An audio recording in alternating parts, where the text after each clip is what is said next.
उनका आश्रम था। एक बीच में बात आ गई इसलिए निवेदन कर रहा हूं, थोड़ा ठीक रहेगा। तो मिलने के लिए गए, बहुत दिन हो गए बड़े भैया से मिले नहीं, आज जाकर के मिल जाते हैं, भेंट करते हैं, दर्शन प्रणाम करके क्वेश्चन प्रश्न पूछने के चले गए। अब महाराज योग की बात है कि आश्रम पर गए हैं, लेकिन आश्रम पर आश्रम का मालिक यानी भाई साहब घर पर थे ही नहीं, कहीं बाहर पधारे हुए थे, घर पर नहीं थे। उन्होंने कहा चलो किसी कार्यवश बाहर गए होंगे तो मैं प्रतीक्षा कर लेता हूं, बाहर जो रहता हूं। तो एक वृक्ष के नीचे एक चबूतरे पर वो बैठ गए, बात जोड़ने लगे। काफी देर हुए, आई थी वो तो उनको थोड़ी भूख लगी, भूख ने सताया, भैया आए नहीं, मिलके जाना है, बिना मिले नहीं जाना है, मिलना आवश्यक है, और भूख भी लगी। अब भैया होते जब तो भोजन करवाते, मनवार करते, सत्कार करते, जीवन जिमाते, लेकिन भैया तो है नहीं, तो घर आश्रम में दूसरा कोई भी है नहीं। क्या करना चाहिए? भूख लगी है तो मन में सोचा कोई बात नहीं, भूख लगी है, आम के पेड़ के नीचे चबूतरे में बैठे थे, भैया का आश्रम है, बड़े भाई साहब का अपना ही तो घर है और उन्हीं का पेड़ है। अब जोरों की भूख लगी है, पका हुआ बढ़िया आम का फल लगा हुआ था, फल आम का तोड़ लिया। जब तक भैया आते हैं तब तक ये फल खा करके थोड़ी भूख शांत कर लेता हूं। अब उन्होंने अपने भाई के बगीचे का एक फल तोड़ा और फल तोड़ करके पा लिया, बड़ा मीठा था, कुछ भूख शांत हुई, फल वल खा करके हाथ वाथ धो करके तैयार बैठे थे कि इतने में भाई साहब आ गए।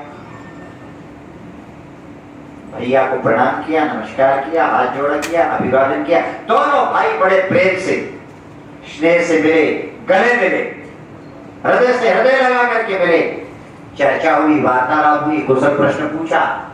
अब वो दूसरे मुनि जो आए थे ना अतिथि के रूप में, वो अपने बड़े भाई को, वो संघ लिखित थे दोनों, एक का नाम संघ था और एक का लिखित, लेकिन अतिथि के रूप में कौन आएगा मैं थोड़ा भूल रहा हूं, इसलिए मैं नाम नहीं बता।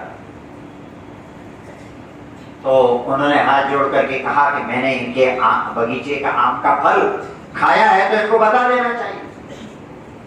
इसलिए उन्होंने हाथ जोड़ करके कहा भाई साहब एक जानकारी आपको देना आवश्यक है, आप यहाँ पर थे नहीं, मैं आपके दर्शनार्थ आया था और योग की बात, आप काफी देर तक पधारे नहीं, मुझे थोड़ी भूख जोरों की लग गई, इसलिए भूख से पीड़ित होने की वजह से मैंने एक आम का फल खा लिया, तोड़ करके खा लिया है, चोर नहीं समझा जाऊं, इसलिए आपको जानकारी दे रहा हूं, निवेदन कर रहा हूं कि मैंने आपके बगीचे के एक फल को तोड़ा है और खाया है। ठीक है, बड़े भैया ने कहा देख बेटा, देख भैया बात ऐसी है, तूने खा लिया तो कोई बात नहीं, भाई लोग आपस में कह देते हैं तेरा घर और मेरा घर, उनसे दो एक ही है, और वास्तव में होना भी एक ही चाहिए, और एक हो ऐसा ही व्यवहार और ऐसा ही प्रेम भी भाइयों में होना ही चाहिए। तो बड़े भाई ने कहा देख भैया तूने खा लिया जो तो खा लिया, कोई बात नहीं, लेकिन एक बात है, वो धर्मशास्त्र के ज्ञाता थे और स्मृतियों के जानकार थे। स्मृति कहते हैं धर्मशास्त्र, स्मृति आदि धर्मशास्त्र। अब ये धर्मशास्त्र में व्यवस्था होती है किसका व्यवहार कैसे होगा, कौन कैसा आचरण करेगा, और हमारे यहाँ पर तो अष्टादश स्मृति है, मनु अत्रि विष्णु आदित्य याज्ञवल्क्य उष्णस अंगिरस यम आपस संवर्त कात्यायन बृहस्पति पराशर व्यास संक लिखित दक्ष और गौतम, ये टोटल 18 स्मृतियां हैं। मैंने सारे ऋषियों के नाम भी बता दिया। ये हम पढ़ते थे, विद्यार्थी जीवन में हमको पढ़ाया गया था, तब का याद है। ये प्रश्न आते थे कि इतनी स्मृतियां कितनी हैं और उन स्मृतियों को बनाने वाले कौन है, तब का सवाल का उत्तर देना दिया हुआ याद है तो बताया। और 11वीं कक्षा में था ये हमारे को, जब हम पढ़ते थे तब तो महाराज स्मृतियां बनाने वालों में संघ और लिखित भी आ गए ना, तो ये धर्मशास्त्र के ज्ञाता तो थे, इन्होंने नियम उपने बनाए थे। तो एक ने कहा मैंने फल खा लिया, बड़े ने कहा कोई बात नहीं, खा लिया तो खा लिया, भूख मिटा ली तो मिटा ली, लेकिन देखो भाई हम हैं धर्मशास्त्र के ज्ञाता, तुमको एक बात बता देता, खाया वो कोई बात नहीं, लेकिन मैं यहाँ था नहीं, मेरी अनुपस्थिति में बिना पूछे तुमने इस बगीचे का फल तोड़ा है, इसलिए पाप तो लगेगा। क्या लगेगा? पाप। पाप तो लगेगा। तो छोटे भैया ने कहा भैया बात ऐसी है कि यदि पाप ही लगेगा तो मरने के बाद पाप भोगू नरकों में जाकर के, इससे अच्छा है पाप का फल अभी भोग लिया जाए, तत्काल भोग लिया जाए। तो इस पाप का जो भी दंड हो, धर्मशास्त्र के अनुसार व्यवस्था हो, वो दंड मुझे दे दिया जाए। इसका दंड क्या है? कान खोल करके सुन लीजिए।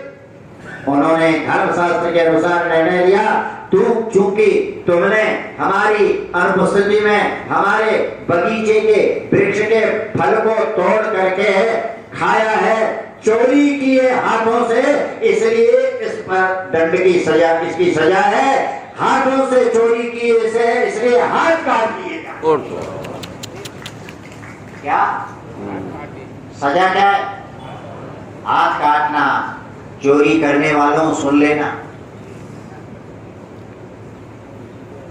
चोरी का दंड क्या हो सकता है, और वो भी एक फल की चोरी, वो भी अपने सगे भाई के बगीचे के पेड़ से, और वो भी छिपाया नहीं, कह दिया, बता दिया, फिर भी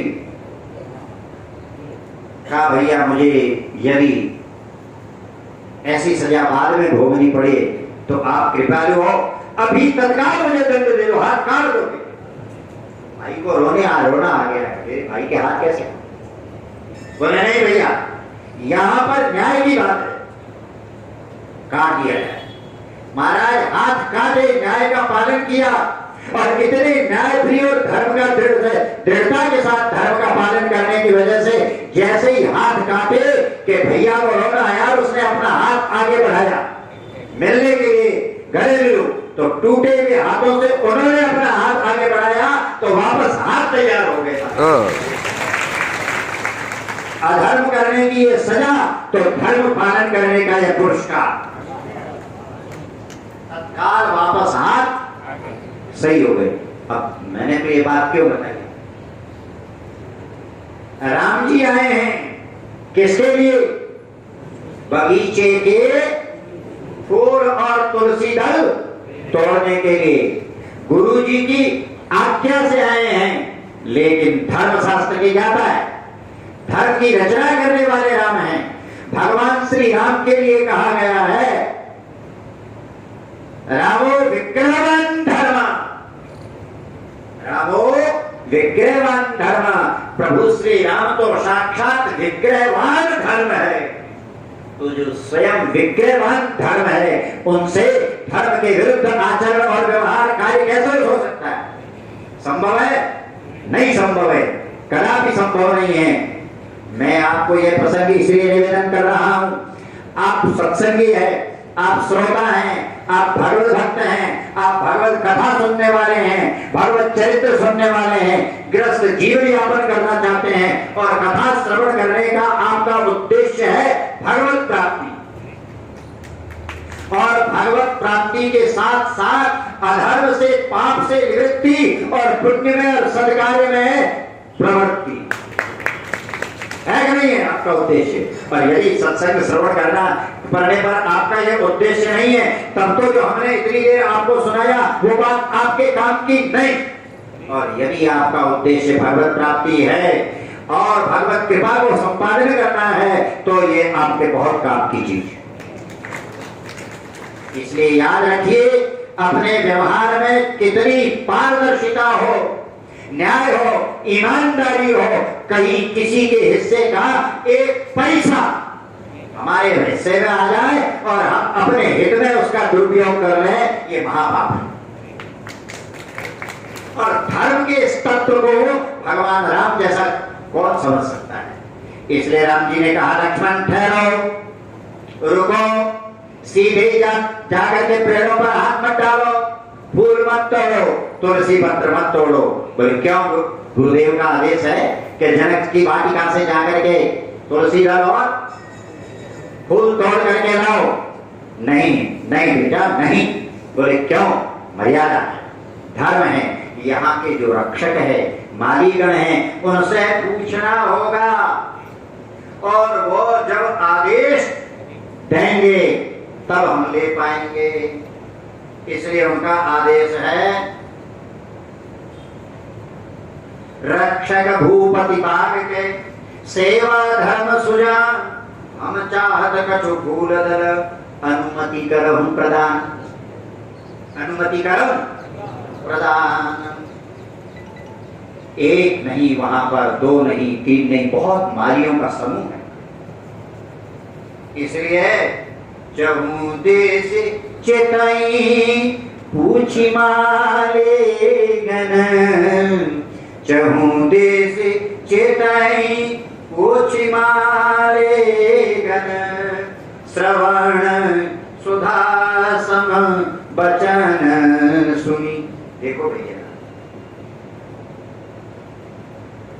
झुंड के झुंड माली लोग खड़े हैं और उनसे जाकर के रघुवर ने कहा हम गुरुदेव के आदेश से आपके बगीचे में पुष्प लेने के लिए आए हैं, आप आज्ञा दीजिए, अनुमति दीजिए। यह आवाज गई किसके कानों में? माली और मालन के कानों में। फिर क्या हुआ कि मृतक जियावानी गिरा सुहाई, मृतक जियावानी गिरा सुहाई, श्रवण रंद्र होई उरजब आई, श्रवण रंद्र होय उरजब आई। जब राम जी की लगाई हुई आवाज मालियों के कान में पड़ी तो वो दौड़े दौड़े आए और नतमस्तक होकर के कहने लगे। क्या कहने लगे? ये कर